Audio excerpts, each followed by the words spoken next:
So let's talk about bow arm angle. So for this one, we will need our instrument, so go ahead and safely take it out of the case. Again, make sure that the case is on the floor or a table or something solid where it's not going to lose balance and fall off.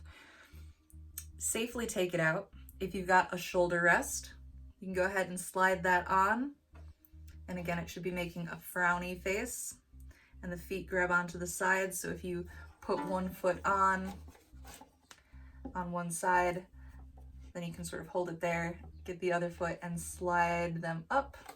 And again, it should be making a frowny face.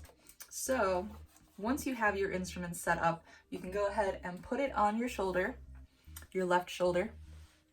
The chin should be right on your chin rest. And you should feel like you can take your arms off of it. Again, you really want that shoulder rest for the extra support so that you do feel like you can take your hands off of it. And again, you're not squeezing super tight with your chin or your neck. It's just sort of sitting there comfortably. Again, shoulder rest is really important for that. Otherwise, the wood, it's slippery, it's smooth. We might be wearing smooth clothes, and it'll probably fall down into what I call the chest instrument. But it's a shoulder instrument, so make sure that you get that up on your shoulder. We're not going to use our fingers just yet, so you can go ahead and hold the shoulder. So once you've got that, you can go ahead and check your bow hold. Super important, makes all our sound. And once you have that set up, go ahead and, this is called the tip, just to review, and you're going to put the tip on the G string, which is again our lowest, thickest string, and you're going to put it all the way out at the tip.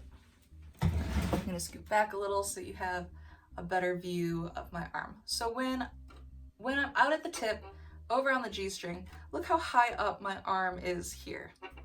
If I'm not going to move the bow, I'm just going to drop my arm until I see the hair of the bow hit the next string, the D string. So there. And see what my arm had to do? My arm has to go from being higher to being a little bit lower. I'm not even moving the bow horizontally. I'm not making any sounds. I'm just rotating that down. After you rotate it down to the D string, go ahead and drop it down to the A string level and then the E string level. And you can see that when I'm on the E string, I don't really have much space between my arm and the side of my body. So if I go from the E string to the A string to the D string to the G string, you can see that there's a definite arm level change. And that's what we want. If we're on the G string, we just need a little extra support.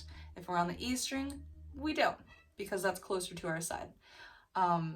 As a standard rule, you do want a bit of space in between your arm and your side, but as we go down to the E string, it's just much less.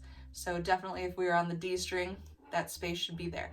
If it's not there and you're on the D string, you're gonna get this sort of sagging down thing, and it's just really not good for our arm health. We want this to be a straight line. We want to be able to balance something on here as we do this.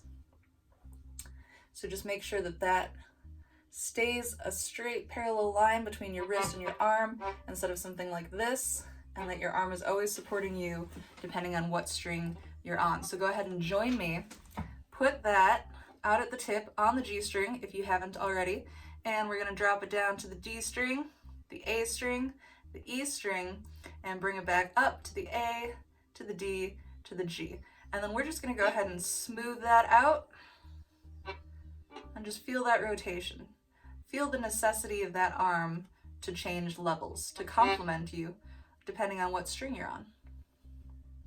And that is how we play with different arm levels